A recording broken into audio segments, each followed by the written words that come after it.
जे खेडेगावातून मी आले होते, जे गरिबीचं लेबल माझ्या कपाळी लागलं होतं, ते गरिबीचं लेबल काढून मी करोडपतीचं लेबल लावलं. आई लोकांच्या शेतात जाऊन काम करत होती, रोजचे 200 रुपये रोजगार कमवत होती, हे डोळ्यासमोर येत होतं. पुण्यामध्ये येण्यासाठी 1000 रुपयाची गरज लागत होती आणि ते 1000 रुपये माझे वडील कंप्लीट 8 दिवस मॅनेज करत होते. मित्रांनो, जो उठाता है जिंदगी में लॉस, वही बनता है जिंदगी का असली बॉस. हाय फ्रेंड्स, माय सेल्फ सुनीता भोसले, प्रॉपर मराठवाडा बीड आहे, बाय क्वालिफिकेशन BSc नर्सिंग आहे. आम्ही फॅमिलीमध्ये टोटल 5 बहीण भाऊ, आई वडील आम्ही राहत होतो. परिस्थिती खूप नाजूक होती मित्रांनो. आई वडील शेती करत होते आणि शेतीवर आमच्या 5 बहीण भावाचा खर्च भागत नसल्यामुळं आई वडिलांनी मला मामाच्या गावाला शिक्षणासाठी ठेवलं होतं. शिक्षण कंप्लीट झाल्याच्या नंतर ग्रॅज्युएशन कंप्लीट केलं BSc नर्सिंग मधून. आणि शिक्षण झाल्यानंतर प्रत्येक मुलीला असं वाटतं की आता आपल्या स्वप्नाला कुठंतरी मार्ग मिळाला पाहिजे आणि ते स्वप्न पूर्ण करायचे असतील तर नक्कीच मैत्रिणींनो, मित्रांनो, आपल्याला एक चांगल्या सिटीमध्ये जाणं गरजेचं असतं आणि तिथं आल्यानंतर चांगला जॉब मिळतो हे आपल्याला लक्षात येत असतं. जेव्हा मी गाव सोडत होते मित्रांनो, तेव्हा मला पुण्यामध्ये येण्यासाठी 1000 रुपयाची गरज लागत होती आणि ते 1000 रुपये माझे वडील कंप्लीट 8 दिवस मॅनेज करत होते मित्रांनो. आणि पैसे मॅनेज करत असताना वडिलांना एकच वाक्य बोलले जात होतं, पैसे तुझ्याकडे शिक्षणाला देण्यासाठी नाहीयेत तर कशाला मुलीला पाठवतो एवढ्या लांब. हे वाक्य कंटिन्यू ऐकायला येत होते आणि तेव्हा कुठेतरी हृदयाला ते शब्द लागत होते. आणि ते शब्द लागल्यानंतर तेव्हाच ठरवलं होतं, बस सुनीता, आता संघर्ष करायचा आहे आणि आपल्याला ह्या परिस्थितीमधून स्वतःला तर बाहेर निघायचंच आहे. 100% आपल्या फॅमिलीला पण ह्यातून बाहेर काढायचं आहे.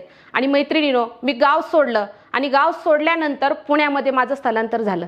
मग मैत्रिणींनो बघा, आज आपण पुण्यात आल्याच्या नंतर सपोर्ट कोणाचाच नाहीये. कसं राहायचं, कसं रूम शोधायची, त्याचं भाडं रेंट कसं द्यायचं, डिपॉझिट कसं द्यायचं, इथून सुरुवात झाली होती. जर बघितलं गेलं तर फक्त 1000 रुपये घेऊन आलेली मुलगी पुण्यामध्ये स्टेबल झाली आणि स्टेबल होत असताना भयंकर संघर्ष झाला, भयंकर त्रास झाला.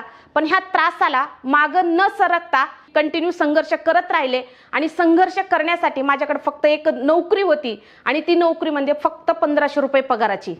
मला सांगा मित्रांनो, 1500 रुपये पगारामध्ये पुण्यासारख्या सिटीमध्ये राहणं पॉसिबल नव्हतं. आणि जेव्हा 1500 रुपये पगार येत होता, ॲज इट इज 1500 रुपये पगार मला रूम मालकाला द्यावा लागत होता. आणि तो 1500 रुपये रूम मालकाला दिल्यानंतर माझ्याकडे 1ही रुपया राहत नव्हता. आणि तेव्हा परत प्रश्न पडायचा, महिन्याभराचं स्वतःचा सेल्फ खर्च कसा भागवायचा आणि गरजा कशा पूर्ण करायचा. परत खूप मोठं प्रश्नार्थक चिन्ह माझ्या समोर उभं राहत होतं. आणि तेव्हा पायाखालची जमीन निघून जात होती. कारण आई वडिलांकडे पैसे जर मी मागितले तर मला समोर एकच दिसत होतं, 1000साठी माझे वडील जर 8 दिवस फिरू शकतात तर अजून जर मी पैसे मागितले तर त्यांना अजून पैसे मागण्यासाठी जवळच्या लोकांचा, नातेवाईकाचा अपमान सहन करावा लागेल. आणि त्याच्यासाठी मी कधीच परत आई वडिलाला पैसे मागितले नाहीयेत. आणि न मागता 2 महिने असे काढले मित्रांनो. आज 2 महिने तो पोहे भिजवून त्याच्यात फक्त मीठ मिरची टाकून ते खायचे आणि दिवस काढायचे. असं करत करत 2-3 महिने माझा संघर्ष चालू झाला. जेव्हा संघर्ष येतो मित्रांनो, तेव्हा हारलं नाही पाहिजे. त्याला आपल्याला वीकनेसपणा नाही ठरवलं पाहिजे, आपल्याला त्याला स्ट्रॉंग बाजू ठरवली पाहिजे, आपली ढाल बनवली पाहिजे. आणि हे जर बनवलं तर 101% तुम्ही लाईफमध्ये चांगल्या गोष्टी अचीव करू शकतात. अशा माझ्यासारख्या संघर्ष करणाऱ्या भरपूर मैत्रिणी आहेत. प्रत्येकाला असं वाटतं मी माझ्या आईवडिलांना सपोर्ट केला पाहिजे, मी माझी लाईफस्टाईल जगली पाहिजे, माझ्या भावंडाला मी सपोर्ट केला पाहिजे आणि त्याच्यासाठी आपल्याला उभं राहावं लागतं. मैत्रिणींनो, खरंच मी उभा राहिले आणि उभा राहिल्याच्या नंतर जो 1500 रुपये पगार होता तो 40,000पर्यंत नेला. कारण प्रॅक्टिस होत गेली, अनुभव येत गेला, चांगले वाईट लोक पुण्यामध्ये कळले गेले, लोकांचा स्वभाव कळत गेला आणि त्यांच्यानंतर मी त्यांच्यासोबत मॅच होत गेले आणि लिटरली 40,000 पगारापर्यंत पोहोचले. पण खऱ्या अर्थाने म्हणतात ना, 1500 आणि 40,000चा जो गॅप होता तो गॅप भरून काढण्यासाठी भरपूर त्रास झाला, संघर्ष झाला, पण हार नाही कधी मानली मैत्रिणींनो. आणि आज जर बघितलं गेलं, जसं म्हणतात ना, फक्त गरजा तर बेसिक पद्धतीने पूर्ण होत होत्या, पण मी फक्त गरजा पूर्ण करण्यासाठी 300 किलोमीटर गावाहून इथं आले नव्हते मैत्रिणींनो.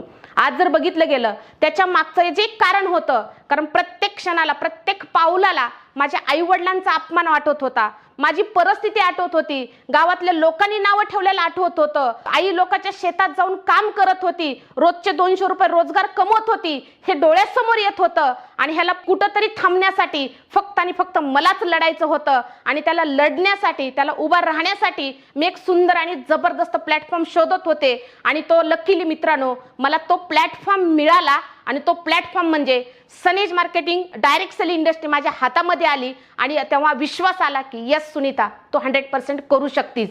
पण मित्रांनो, आज जर बघितलं गेलं, ह्या इंडस्ट्रीमध्ये आल्यानंतर क्वालिफिकेशन माझं मेडिकल फील्डचं होतं आणि ही इंडस्ट्री टोटली माझ्यासाठी नवीन होती. पण ह्या इंडस्ट्रीमध्ये आल्यानंतर कसं शिकायचं, कसं पुढे जायचं हे कळत नव्हतं. पण खरंच मित्रांनो, मी खरंच खूप स्वतःला नशीबवान आणि भाग्यवान समजते की आज मला ESI सारखा जबरदस्त प्लॅटफॉर्म मिळाला. आणि ह्या प्लॅटफॉर्मचा मी आधार घेतला, ह्याचा सपोर्ट घेतला आणि ह्या सपोर्टच्या माध्यमातून माझ्या लाईफला, माझ्या संघर्षाला मी सुरुवात केली. आणि संघर्ष सुरुवात झाला मित्रांनो. लिटरली जर बघितलं गेलं, एखादी नवीन गोष्ट जर आपण करायला गेलो तर आपल्याला नातेवाईक, फॅमिली, मित्र सर्कल कुणी सपोर्ट करत नाहीयेत.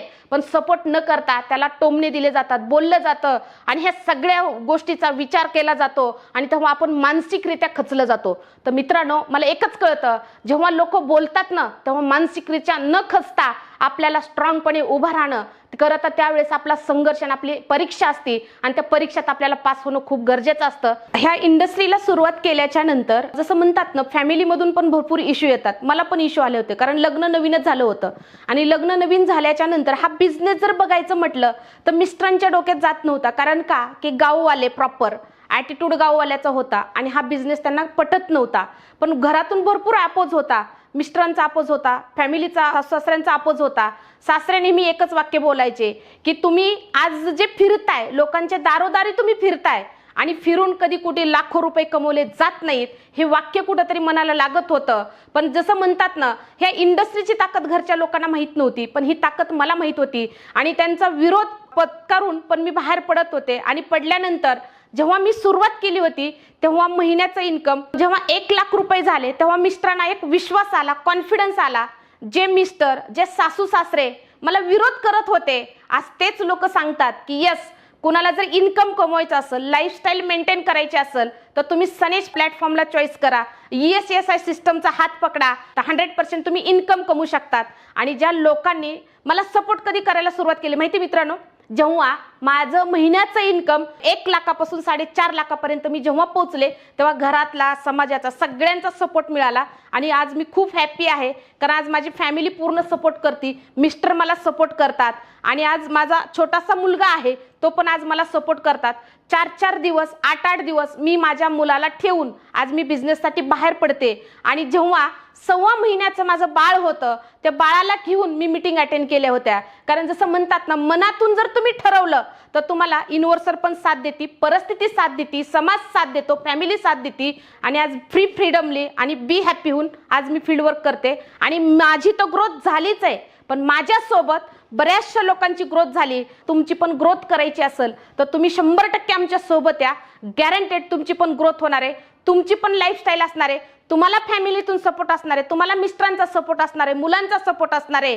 कारण का तो सपोर्ट कधी मिळतो आपल्याला, जेव्हा आपण स्वतःला सिद्ध करतो, जेव्हा आपण स्वतः प्रूव्ह होतो, तेव्हा 100% प्रत्येक व्यक्ती, समाज मजबूर होतो, फॅमिली मजबूर होतो आपल्याला सपोर्ट करण्यासाठी. आणि जेव्हा आपण सक्सेस बनतो तेव्हा ऑटोमॅटिकली आपल्या मागे लोक येतात. ह्या इंडस्ट्रीच्या माध्यमातून मी 5,000 रुपये तर कमवलेच, पण महिन्याचं इन्कम आज जर बघितलं गेलं 4.5 ते 5 लाख रुपये इन्कम घेते. आणि इन्कम घेत असल्याने गेल्या 6 वर्षापासून आज मी या इंडस्ट्रीसोबत ॲज अ करिअर म्हणून मी इथं उभं राहिले. आज खरंच सांगायला प्राऊड वाटतो. तो प्राऊड म्हणजे एकच आहे, जे खेडेगावातून मी आले होते, जे गरिबीचं लेबल माझ्या कपाळी लागलं होतं, ते गरिबीचं लेबल काढून मी करोडपतीचं लेबल लावलं. आणि फक्त 48 महिन्यामध्ये 1,03,00,000 रुपये इन्कम कमवण्याचा मान मी मिळवला. आणि हे फक्त झालं कशामुळे मित्रांनो माहिती, फक्त ESI एज्युकेशन सिस्टममुळे. आज फॉरेन टूर झाल्या, गाडी झाले, घर झालं. आणि ज्या सुनीता भोसलेला 1000 रुपये मिळवण्यासाठी वडिलांना 8 दिवस लागत होते पुण्यामध्ये शिफ्ट होण्यासाठी, पण मित्रांनो मला खरंच प्राऊड वाटतंय, ह्या पुण्यामध्ये करोडो रुपयाची प्रॉपर्टी मी कमवू शकले. आणि कशामुळे कमवू शकले तर फक्त ह्या प्लॅटफॉर्ममुळे.